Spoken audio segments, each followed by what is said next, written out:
फिर दूसरी तरफ से कुछ लोग ऐसे हैं जो मनोज मुंतशिर जैसे अर्नब, चाहे आज तक, ये इनकी बातें पूछ करके कि भाई तुमने ऐसा क्या सोचा था, कि ऐसा क्यों बनाया, तो ये अपनी तरफ से बोल रहे हैं कि हमने ओवर सिंप्लीफाइड करने का प्रयास किया था। चर्चा है एक फिल्म जिसका नाम है आदि पुरुष। आदि पुरुष जिसमें प्रभास राघव के किरदार में है, कृति सैनन जानकी के किरदार में, माता सीता के किरदार में है, सैफ अली खान रावण के लंकेश के किरदार में है। यह फिल्म आते ही सुर्खियां नहीं बटोर रही है। जब से ये लॉन्च की बात चल रही है, जब से टीजर आया है, तब से सुर्खियों में है। हो भी क्यों ना, क्योंकि सुनने में आया है कि इसे बनाने की लागत 600 करोड़ रुपए आई है। 600 करोड़ की फिल्म में ऐसा क्या हुआ कि ट्विटर पर घमासान मच गया। ट्विटर पर क्या घमासान मचा आपके सामने है। फिल्म के किरदार अपने अपने रूप में, और साथ में बायकॉट ट्विटर और बायकॉट आदि पुरुष ट्विटर पर ट्रेंड करता है इन सब की तस्वीरों के साथ। जहां तहां देखो आदि पुरुष दिखाई पड़ता है। आदि पुरुष, बेस्ट एक्टर सैफ, फिर कहीं और देखेंगे मनोज मुंतशिर शुक्ला जो कि इस फिल्म के डायलॉग लिखने वाले हैं। इसी के साथ में एंटरटेनमेंट में ट्रेंडिंग सेक्शन में चल रहा है आदि पुरुष, डिजास्टर। इसी प्रकार से बेस्ट एक्टर सैफ, अलग अलग प्रकार से ट्विटर पर अलग अलग चीजें ट्रेंड हो रही हैं। बड़ा सवाल यह है, ऐसा इस फिल्म ने क्या कर दिया जिसके चलते इतना बड़ा यहां पर बवाल कट गया है, लोग इतना जबरदस्त तरीके से विरोध पर उतर आए हैं। आदि पुरुष रिलीज हुई है, एंग्री ऑडियंस ने बायकॉट, पूरी तरह से वाल्मीकि रामायण या जो भी लिखना था वो सब तरह से बायकॉट सब तरफ ट्रेंड कर दिया, सुर्खियां बन गई हैं। पूरी कहानी को विस्तार से समझेंगे, लेकिन जहां से शुरू हुई है वहीं से समझें और उसके बाद में अपना विश्लेषण दें तो ज्यादा बेहतर रहेगा। तो चलिए शुरू करते हैं। कुछ तस्वीरें इस प्रकार की सोशल मीडिया पर वायरल हैं। हम इनकी सत्यता को प्रमाणित नहीं कर पाएंगे क्योंकि हम लोगों ने इन तस्वीरों को खुद ने प्राप्त नहीं किया है, सोशल मीडिया से ही उठाया है। कुछ लोग आदि पुरुष के जो मतलब टिकट्स थे उन्हें कैंसिल करने की डिमांड कर रहे हैं कि हमारे टिकट कैंसिल कर दीजिए क्योंकि हमने इस फिल्म को नहीं देखना, इतना गंदा रिव्यू मिल चुका है। लोग इस प्रकार से तस्वीरें डालकर दिखा रहे हैं कि एक अरुण गोविल हैं जो कि रामानंद सागर के समय जो रामायण आई थी दूरदर्शन पर, उसके किरदार को अगर जीवंत रूप में भी देख ले रहे हैं तो भी जमीन पर मतलब दंडवत होकर प्रणाम कर रहे हैं। और वहीं आज की रामायण के जो बनाए हुए राम और सीता हैं और जो बनाए हुए हनुमान हैं, उनको लेकर के लोगों के अंदर कलयुगी रामायण का सीन दिमाग में चल रहा है। ये सारी बातें इस समय ट्रेंड कर रही हैं। फिल्म आती है 16 जून की, आप ये कटिंग देखते हैं। आदि पुरुष रिलीज हो जाती है, यानी टीजर के बाद ट्रेलर और ट्रेलर के बाद फिल्म आती है और जैसे ही सिनेमा घर में पहुंचती है लोगों की प्रतिक्रियाएं आने लगती हैं। प्रतिक्रियाएं दो तरह की संभव थी। देखिए, चूंकि ये फिल्म हम समस्त भारतीयों की आस्था से जुड़ी हुई फिल्म है, ऐसी स्थिति में भगवान के प्रति जो आपके मन में भाव है, बचपन से लेकर अब तक जो हम लोगों के साथ में भगवान राम, माता सीता, प्रभु हनुमान, इनकी जो छवि है, उस छवि के साथ में बचपन से लेकर अब तक जो भी व्यक्ति पहुंचा है, उस छवि को हुआ कोई भी कुठाराघात बर्दाश्त से परे ऑटोमेटिक हो जाएगा और बॉल एकदम आउट ऑफ द फील्ड निकल ही जाएगी। यहां दो मौके थे, या तो फिल्म निर्माता ऐसी फिल्म बनाते जिसे आज की युवा पीढ़ी अपने जहन में इतना अच्छे से बसा लेती कि भविष्य के लिए एक रेफरेंस बन जाती। जैसे जब अपने माताजी पिताजी अपनी सी उम्र में हुआ करते थे या अपन जब छोटे हुआ करते थे, आप में से कई तो उस समय पैदा भी नहीं हुए होंगे, तब रामानंद सागर की रामायण आया करती थी। उस समय दारा सिंह हनुमान जी का रोल किया करते थे। वो इतना ज्यादा जीवंत तरीके से लोगों के मन मस्तिष्क में बस गई थी कि लोग ये विश्वास करने लगे थे कि प्रभु राम इसी प्रकार का आचरण करते होंगे, माता सीता इसी तरह से भगवान के साथ रहती होंगी, हनुमान जी में इतनी ही जबरदस्त प्रभु को लेकर आस्था होगी और वो इतने ही बड़े स्वामी भक्त होंगे। यानी कि आप सोचकर देखिए कि ये जो कलाकार हैं या फिर जो पर्दे पर जो चित्रण होता है, इसमें इतना प्रभाव होता है कि लोग इसकी वजह से सालों तक उस इमेज को रख सकते हैं। अगर कोई यह कहे कि यह केवल मनोरंजन के लिए बनाई गई फिल्म है, तो संभव है कि वो फिलहाल इस बात को बोलकर इस बात को बहुत लाइटली दिखाने का प्रयास कर रहा हो। हम वो लोग हैं जिन्होंने चाहे रामायण, उस समय की आई हुई रामायण, और अभी हाल ही के दिनों में भी एक सिया के राम करके स्टार प्लस पे बहुत अच्छा धारावाहिक आया था, उसके माध्यम से जिन चीजों को दर्शाने का, चित्रित करने का प्रयास किया गया, वो कहीं ना कहीं हमारे सबकॉन्शियस माइंड में सेट हो जाता है। और एंटरटेनमेंट इंडस्ट्री के द्वारा जो अब तक मनोमस्तिष्क में हमारे पिक्चर्स विजुलाइज करवाई गई हैं, उनके साथ ये वाला जो खिलवाड़ है, सोचिए जरा, जो लोग परिवार के साथ डे 1 में जाकर इस फिल्म को देखने गए, बहुत से लोग जिनके बच्चे छोटे हैं, जैसे आज हमारे परिवार में भी बहुत बच्चे छोटे हैं जिन्होंने शायद अभी तक इतने अच्छे से रामायण को कभी देखने का मौका ही नहीं प्राप्त किया है, वो लोग जब इस प्रकार के साथ फिल्मों को देखेंगे, उनके दिमाग में भगवान हनुमान जी के द्वारा बोलते गए ऊट पटांग डायलॉग पहुंचेंगे, जिनको यह बताया गया था कि रावण एक बहुत बुद्धिमान व्यक्ति था, लेकिन उसके आचरण गलत होने की वजह से वो इस परिणति तक पहुंचा। वो भगवान शिव का परम भक्त था। रावण के अंदर इतना प्रकांड विद्वान होते हुए भी उसकी जो गलती थी उसके कारण वो वहां तक पहुंचा। वो फिल्म के अंदर खिलजी जैसा विलन नहीं बनाया जाना था। तो लोगों के विरोध असल में इसलिए हैं, जो आप और हमारी जैसी जनरेशन है वो चिंतित है इस बात को देखकर कि जब हमें एक जमाने पर इतना अच्छा सा, इतना अच्छे से चित्रण करके चलचित्र के माध्यम से भगवान राम का जीवन समझाया और दर्शाया गया, अब एक और फिल्म आती है जो भगवान राम के आज के जो जनरेशन आने वाली है उसको कुछ ऐसा दिखाने का प्रयास कर रही है जो कि रियल में हमने आज तक नहीं सुना। तो विरोध लाजमी है, और विरोध के साथ साथ इस पर राजनीति भी होना लाजमी है, क्योंकि इस फिल्म के अंदर जो एंड में थैंक्स गिविंग सेरेमनी चली है ना, उसमें जहां जहां बीजेपी का शासन है प्रमुखता से उन राज्यों के सीएम का धन्यवाद दिया गया है। तो इस बात को लेकर भी राजनीति हो रही है कि यहां पर पूरी तरह से इस फिल्म को बनाने में जिन जिन लोगों का धन्यवाद दिया गया है, तो अपोजिशन इस बात को लेकर के हमलावर है कि यह बीजेपी की रामायण है। कांग्रेस के जमाने की रामायण रामानंद सागर वाली रामायण हुआ करती थी, जिसने राम जी को इतना खूबसूरत तरीके से प्रदर्शित किया था।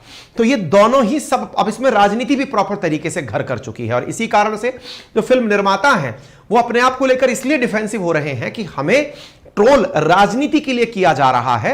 हमने तो लोगों को ओवर सिंप्लीफाइड तरीके से रामायण को प्रदर्शित करने का प्रयास किया है। ओवर सिंप्लीफाइड, बहुत आसान तरीके से रामायण को प्रदर्शित करने का प्रयास किया है। यह हमें इंटेंशनली ट्रोल किया जा रहा है। तो चलिए आपको भी बताते हैं क्या क्या ऐसा हुआ है जिसके चलते लोग इस तरह की प्रतिक्रियाएं दे रहे हैं। तो आइए शुरू करते हैं।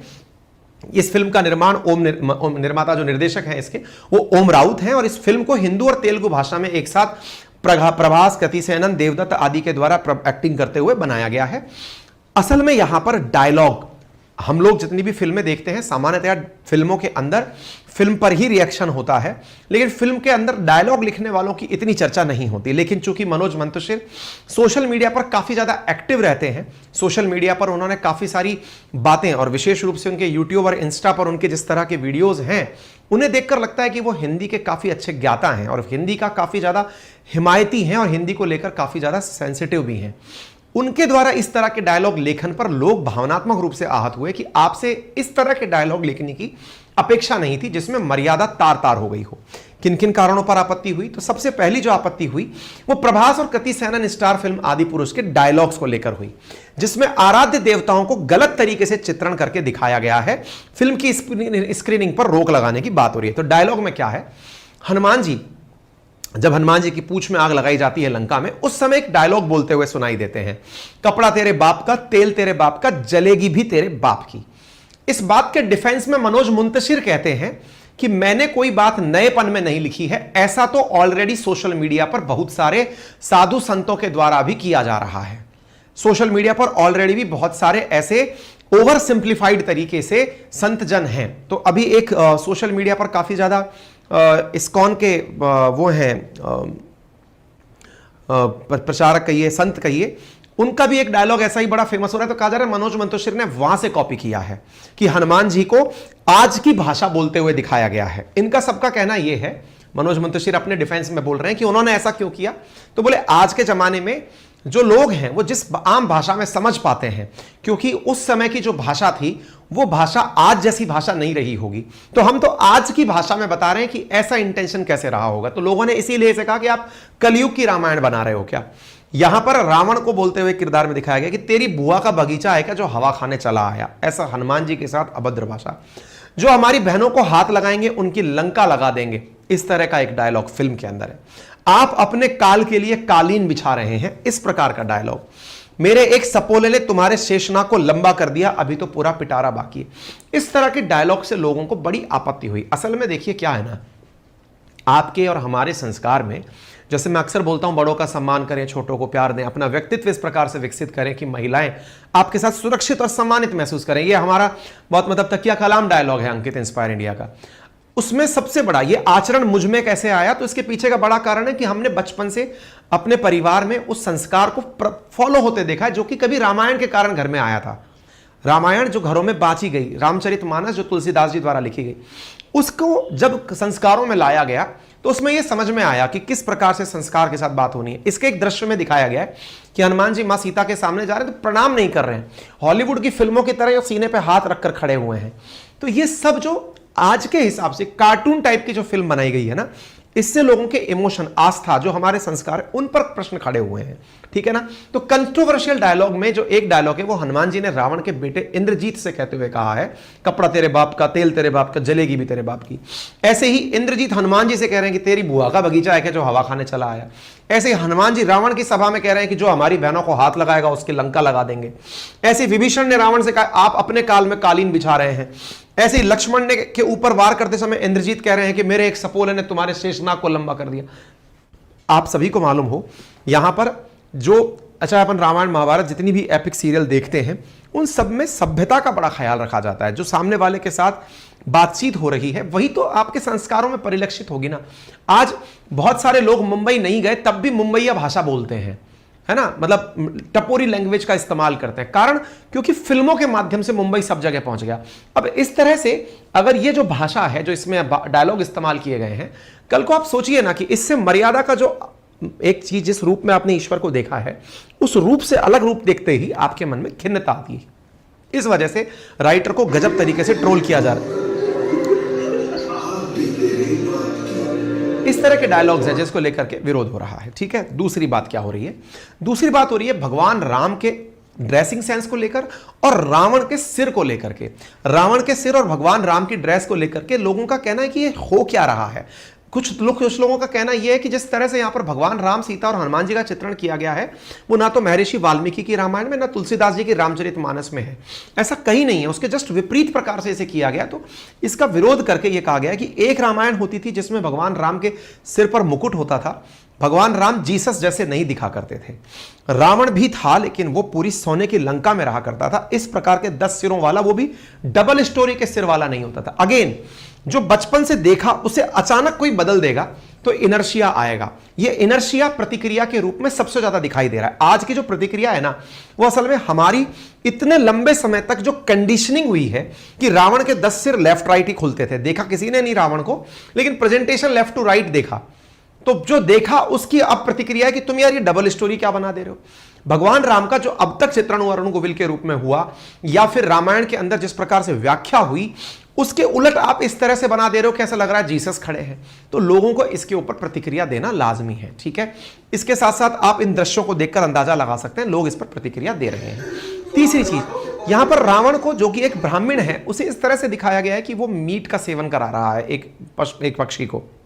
लोग उस पर भी प्रतिक्रिया दे रहे हैं कि ये मुस्लिम मानसिकता, जिसमें कि ये दिखाते हैं कि भाई खिलजी इस तरह का दिखता था, उस तरह से रावण को दिखाने का प्रयास किया गया है। रावण एक प्रकांड पंडित था और प्रकांड पंडित था, उसके आचरण में सिर पर उसके तिलक होना, उसके व्यवहार में पूजा पाठ का होना, ये सब शामिल था। लेकिन उसका अहंकार और उसके अंदर अपने आप को ही सब कुछ समझ लेने का जो भाव था वो उसके पतन तक लेकर गया। ठीक इसी प्रकार से यहां पर एक और चीज जिसको लेकर के बहुत ज्यादा बवाल हो रहा है वो ये है कि इस फिल्म के अंदर रावण एक सीन के अंदर सर्पों से घिरा हुआ दिखाया गया। तो इसमें वीएफएक्स का जो उपयोग हुआ है, इसको लेकर भी लोगों की तीव्र प्रतिक्रिया है कि वीएफएक्स इतना भद्दे तरीके से इस्तेमाल किया गया है कि उसका उपयोग मजाक में ज्यादा लग रहा है, कि ऐसा लग रहा है कि केवल ये भावनाओं को आहत करने के लिए किया गया है। तो मीडिया को मतलब अलग अलग प्रकार से लोगों के इसके अंदर रिव्यू आ रहे हैं। ठीक है। इसके साथ साथ जो यहां पर मतलब रावण के जो पुत्र बनाए गए हैं उनको इस प्रकार से दिखाया गया जैसे कि वो पूरी तरह से टैटू में रंगीन होकर के आ गया है। इतना ही नहीं, पोस्टर को लेकर के भी लोगों का कहना है कि भगवान राम को लेदर पहने दिखाया गया है, माता सीता के तिलक मतलब वो सिंदूर भरा हुआ नहीं दिखाया गया है। तो लोग इस प्रकार से इन सब चीजों को लेकर के अपने अपने रिएक्शंस दे रहे हैं।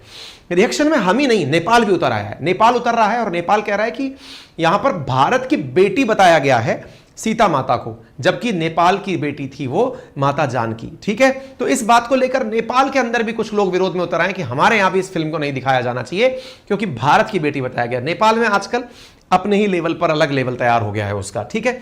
कुछ लोगों को इस प्रकार के दृश्य से भी आपत्ति है कि भगवान राम और सीता के बीच में जो प्रेम दिखाने का भाव है वो रोमांस में कहीं अधिक दिखाई दे रहा है। तो मॉडर्न तरीके से दिखाते हुए भी इस चीज का चित्रण किया गया। इसी बीच में मनोज मुंतशिर आते हैं और अपने द्वारा एक ट्वीट कर देते हैं और कहते हैं कि हमारी डिवाइन विक्ट्री हो गई है, हमने इतने कम समय में 140 करोड़ कमा लिए हैं। इस बात पर भी लोगों ने इनको गजब तरीके से खींच लिया और कहा कि तुम्हारी विक्ट्री कैसे हुई, पैसा तुम्हारे पास में गया, सारा पैसा जो तुमने धर्म के आधार पर कमाया वो तुम्हारी जेब में गया, और तुम इसे डिवाइन विक्ट्री कैसे कह सकते हो? जो तुम्हारे आस्था के साथ हमारे साथ खेला है उसको लेकर के लोग इसको विरोध कर रहे हैं। इवन कुछ इस तरह की सोशल मीडिया पर चीजें वायरल हो रही हैं जिसमें यह कहा जा रहा है कि लोगों से सकारात्मक ट्वीट करने के पैसे दिए जा रहे हैं और नकारात्मक ट्वीट करने के भी पैसे दिए जा रहे हैं। प्रॉपर मार्केटिंग के अंदर सकारात्मक और नकारात्मक चीजें चल रही हैं। एक और ट्वीट वायरल हो रहा है जो कि इसके अंदर थैंक्स गिविंग, जिसमें सभी सीएम को तरीके से सीएम को धन्यवाद दिया जा रहा है, जो कि मुख्यतः बीजेपी शासित हैं। योगी आदित्यनाथ हो, चाहे शिवराज सिंह चौहान हो, एकनाथ शिंदे हो, देवेंद्र फडणवीस हो, या श्री मनोहर लाल खट्टर जी हो, हिम्मत विश्वा हो, इन सबको यहां पर निर्माताओं के द्वारा धन्यवाद दिया गया है। तो बोले लग रहा है कि एक मतलब पार्टी की फिल्म है, इस तरह से इसे ट्रीट किया जा रहा है, जिसके ऊपर विपक्ष भी अब हमलावर हो रहा है। साथ में फिर यह भी हो रहा है कि हनुमान जी की, चूंकि फिल्म निर्माताओं ने कहा था कि एक सीट हनुमान जी के लिए रिजर्व रहेगी, उसको लेकर भी विवाद हो रहा है। तो जैसे एक फिल्म के थिएटर में आप देख सकते हैं एक सीट हनुमान जी के लिए रिजर्व रखी गई है, लोग इसकी पूजा भी करते हुए दिखाई दे रहे हैं। इस पर भी विवाद क्यों हो रहा है? एक पुराना ट्वीट है जो वायरल हो रहा है ओम राउत का, वो सही है या नहीं हम इसकी व्याख्या नहीं करते, हो सकता है एडिट करके कुछ डाला गया हो, जिसमें यह दिखाई दे रहा है कि हनुमान जी की आरती पर कभी ओम राउत को बड़ी आपत्ति हुआ करती थी, आज वो बदल गया है। तो लोग उस पुरानी चीज को लेकर के भी इस समय हंगामा कर रहे हैं। अब इसकी सत्यता तो हमें नहीं पता है, लेकिन जो ट्विटर पर चल रहा है वो हम आपके साथ साझा कर रहे हैं। इसी बीच में अपोजिशन में आम आदमी पार्टी और कांग्रेस पूरी तरह से इसको इस तरह से ले रही है कि भाई भगवान राम, माता सीता और भगवान हनुमान जी का अपमान हुआ है, इसके लिए हिंदुओं से माफी मांगनी चाहिए। तो इस प्रकार से ये अपनी बातें रखते हुए आ रहे हैं। फिर दूसरी तरफ से कुछ लोग ऐसे हैं जो मनोज मुंतशिर जैसे अर्नब, चाहे आज तक, ये इनकी बातें पूछ करके कि भाई तुमने ऐसा क्या सोचा था, कि ऐसा क्यों बनाया, तो ये अपनी तरफ से बोल रहे हैं कि हमने ओवर सिंप्लीफाइड करने का प्रयास किया था, लोगों को आज की बोलचाल की भाषा में उसे समझाने का प्रयास किया था। तो एक प्रकार से इनके बारे में लोग कह रहे हैं कि ये गोदी मीडिया है और ये बीजेपी वालों के पक्ष में आकर के इनके मुंह से बुलवा रही है कि बताओ क्या क्या सही है, तुम अपना डिफेंस दो।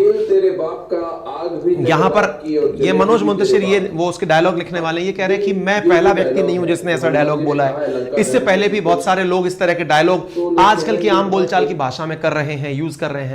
ऐसे आज तक पर भी मतलब यहां पर मतलब इनको सफाई देते हुए देखा गया। तो पूरी तरह से अब इस पर राजनीति गरमा गई है। अच्छा, राजनीति गरमाए क्यों नहीं? राजनीति गरमाने के पीछे का बड़ा वजह यह भी है क्योंकि सबको यह मालूम है कि चुनाव 2024 में होने वाले हैं और चुनाव में आदिपुरुष की क्या भूमिका होगी। अगर यह आदिपुरुष सकारात्मक रूप से लोगों के अंदर विश्वास पैदा करने में कामयाब होती तो शायद संभव है कि जिनका राम को लेकर प्रॉपर एक एजेंडा चलता है उन्हें फायदा होता। लेकिन अब बॉल दूसरे पाले में चली गई है, भावनाएं लोगों की आहत हुई हैं, तो अब अपोजिशन को मौका मिल रहा है कि देखो तुमने तो कैसा किया, और जब हम थे, जब कांग्रेस का शासन था, तब रामानंद सागर में रामायण कैसी बनी थी।